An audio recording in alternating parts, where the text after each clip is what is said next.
পটল একটা অত্যন্ত পুষ্টিকর ওজন মানে কম ক্যালোরিজ যুক্ত সবজি। এতে প্রচুর পরিমাণে ফাইবার আছে, অ্যান্টিঅক্সিডেন্ট আছে, ভিটামিন এ আছে, ভিটামিন বি1 বি2 আছে, ভিটামিন সি আছে, খনিজ পদার্থ ক্যালসিয়াম আয়রন ভরপুর আছে।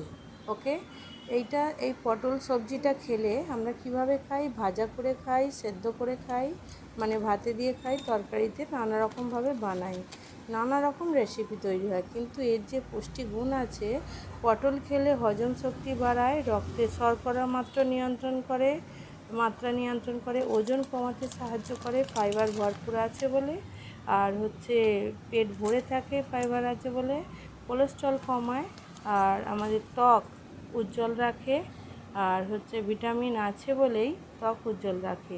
পটল খেলে লিভার ভালো থাকে, কিডনি ভালো থাকে, আর এতে জন্ডিস রোগ থেকেও আমরা বাঁচতে পারি।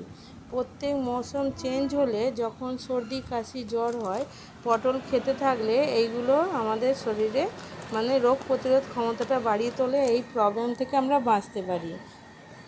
পটল ও পটলের গাছ প্রচুর ঔষধি রূপে কাজ আছে, ভেষজ গুণ আছে, আর এর শিকড়ও আয়ুর্বেদিকে চিকিৎসা রূপে ব্যবহৃত হয়। তাহলে জানা গেল পটল ফলটা যেমন উপকার, পটলের গাছটাও কিন্তু, ফলতা যে গাছ বলি তিতো, কিন্তু তারও প্রচুর গুণ আছে।